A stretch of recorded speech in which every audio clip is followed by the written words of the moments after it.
देश में one nation one education board, one nation one syllabus, one nation one curriculum लागू करने की मांग वाली पीआईएल पे कोर्ट में सुनवाई हुई है।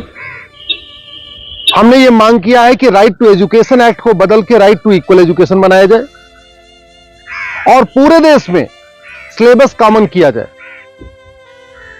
बंगाल वाला बंगाली में पढ़े, गुजरात वाला गुजराती में पढ़े, महाराष्ट्र वाला मराठी में पढ़े, तमिलनाडु वाला अपने तमिल में पढ़े, लेकिन सिलेबस और करिकुलम एक समान होना चाहिए।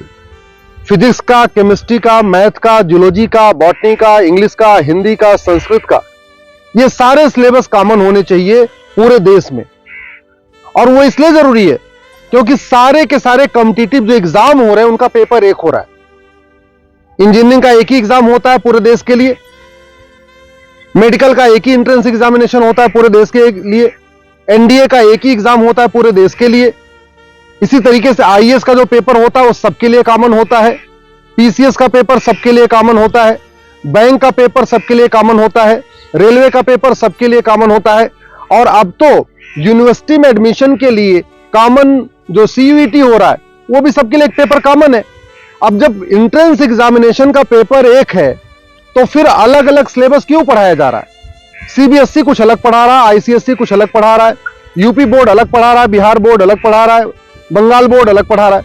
और सारी पढ़ाई करने के बाद जब बच्चा जाएगा एग्जाम देने, उसके लिए सबके लिए एक पेपर होगा।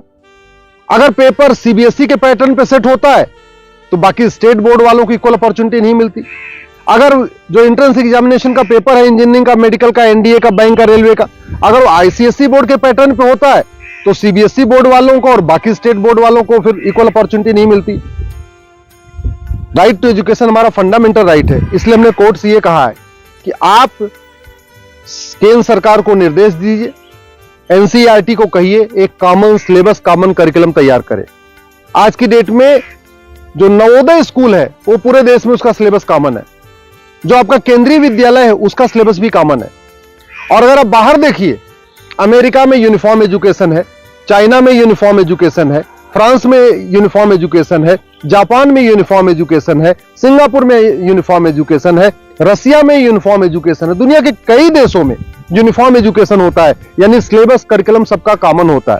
हमारे देश में सिलेबस अलग अलग चल रहे हैं, करिकुलम अलग अलग चल रहे हैं। इसके कारण बच्चा कितना भी अच्छा हो पढ़ने में, बिना कोचिंग के वो इंजीनियरिंग क्वालिफाई नहीं कर पाता, क्योंकि वो यूपी बोर्ड का बच्चा कितना भी अच्छा हो एक्सपर्ट पढ़ने में, लेकिन पेपर जो सेट हुआ वो तो सीबीएसई के पैटर्न पे हुआ, तो फिर वो क्वालिफाई नहीं कर पाता। अल्टीमेटली उसको कोचिंग करना पड़ता है।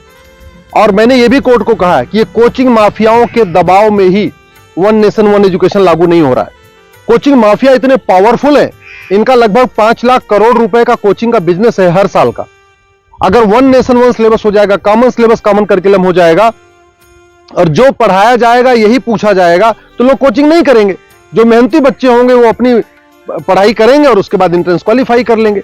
लेकिन ये कोचिंग माफियाओं ने ऐसा सिस्टम बना दिया है कि पहली बात तो वन नेशन वन सिलेबस नहीं होने दे रहे, वन नेशन वन एजुकेशन नहीं होने दे रहे, और दूसरा जो 10वीं 12वीं में पढ़ाया जाता है वो एंट्रेंस एग्जाम में पूछा नहीं जाता, जो एग्जाम में पूछा जाता है वो 10वीं 12वीं में पढ़ाया नहीं जाता। इसका मेन ये कारण है कि कोचिंग माफियाओं ने पूरे हमारे एजुकेशन सिस्टम को हाईजैक किया हुआ है। और दूसरी बात ये भी है, जो बुक माफिया है, पब्लिशर हैं, ये नहीं चाहते कॉमन सिलेबस कॉमन करिकुलम हो, क्योंकि अगर कॉमन सिलेबस कॉमन करिकुलम हो जाएगा और सिलेबस कांस्टेंट रहेगा, 2 साल 3 साल 4 साल तक वही रहेगा, तो फिर जो पब्लिशर है इनकी किताब कोई नहीं खरीदेगा, लोग एनसीईआरटी किताब खरीद लेंगे। जो एनसीईआरटी छापेगा अगर वही लोग किताब में स्कूल में चलाएंगे तो एनसीईआरटी किताब 100 रुपए की मिलती है, प्राइवेट पब्लिशर उसको 500-1000 रुपए की बेचते हैं। तो बुक माफिया नहीं चाहते कि कॉमन सिलेबस कॉमन करिकुलम हो, एनसीईआरटी किताब हर जगह लागू हो। कोचिंग माफिया नहीं चाहते यूनिफॉर्म सिलेबस हो, यूनिफॉर्म करिकुलम हो, वन नेशन वन सिलेबस हो।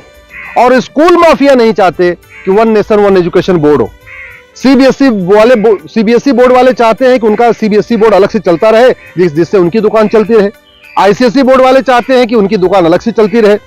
तो इसलिए ना सीबीएसई बोर्ड वाले चाहते हैं one nation one syllabus, one nation one education board हो, ना आईसीएसई बोर्ड वाले चाहते हैं। और इसका नतीजा ये हो रहा है कि आम जनता, आम बच्चा पिस रहा है इस पूरे माफिया राज में। इसलिए मैं कोर्ट से निवेदन किया है, कोर्ट ने केंद्र सरकार के शिक्षा मंत्रालय को और कानून मंत्रालय को 4 हफ्ते के अंदर जवाब दाखिल करने के लिए कहा है। एनसीईआरटी, सीबीएसई बोर्ड और आईसीएसई बोर्ड को बोला है 4 हफ्ते के अंदर जवाब दाखिल करिए। दिल्ली सरकार को भी बोला है कि आप भी अपना स्टैंड क्लियर करिए, आप क्या चाहते हैं, आप one nation one syllabus, one nation one curriculum चाहते हैं या नहीं चाहते, आप one nation one education board चाहते नहीं चाहते। और 4 हफ्ते के बाद जवाब आ जाएगा, फिर 11 दिसंबर को इसकी अगली सुनवाई होगी। मैं आप लोगों से निवेदन करता हूं, इस वीडियो को जन जन पहुंचाइए, इस वीडियो को घर घर पहुंचाइए। कॉमन सिलेबस होगा, कॉमन करिकुलम होगा तो सबको इक्वल अपॉर्चुनिटी मिलेगी। यूनिफॉर्म एजुकेशन से सबसे बड़ा फायदा होगा, जातिवाद खत्म होगा, क्लासेस खत्म होगी, भाषावाद खत्म होगा, क्षेत्रवाद भी खत्म होगा और जिहाद और मजहबी उन्माद भी खत्म होगा। यूनिफॉर्म सिलेबस होगा, मंत्री और संतरी के बच्चे की एक किताब होगी। यूनिफॉर्म सिलेबस का मतलब यह हुआ कि शिक्षक का बेटा और शिक्षा मंत्री का बेटा एक ही किताब पढ़ेगा। यूनिफॉर्म सिलेबस का मतलब क्लर्क का बेटा और कमिश्नर का बेटे की किताब एक होगी। यूनिफॉर्म सिलेबस का मतलब मजदूर के बेटे की किताब और मालिक के बेटे की किताब एक होगी। यूनिफॉर्म सिलेबस से वास्तव में भारत में समाजवाद आएगा। समान शिक्षा से ही भारत में शांति आएगी, समाज शिक्षा से ही भारत में समृद्धि आएगी, समान शिक्षा से ही वास्तव में भारत में समरसता आएगी। इसलिए मैं आपसे निवेदन करता हूं, समान शिक्षा की मांग करिए। समान नागरिक संहिता से 100 गुना ज्यादा जरूरी है समान शिक्षा। ये जो देश में आप देख रहे हैं ना, आतंकवादियों के समर्थन में रैली निकलती है, जिहादियों के पक्ष में लोग खड़े हो जाते हैं, युद्ध हो रहा है इजराइल में और रैली निकल रही आतंकवादियों के समर्थन में भारत में। ये क्यों? क्योंकि यहां मैकाले शिक्षा चल रहा है, मदरसा शिक्षा चल रहा है और मिशनरी शिक्षा चल रहा है। ये मैकाले शिक्षा खत्म होनी चाहिए, मिशनरी शिक्षा खत्म होनी चाहिए, मदरसा शिक्षा खत्म होनी चाहिए, सीबीएसई आईसीएसई बोर्ड खत्म होना चाहिए। केवल एक देश एक शिक्षा बोर्ड यानी भारतीय शिक्षा बोर्ड होना चाहिए और वन नेशन वन सिलेबस यानी पूरे देश का सिलेबस एक समान होना चाहिए। उसी से भारत में शांति होगी और समृद्धि होगी।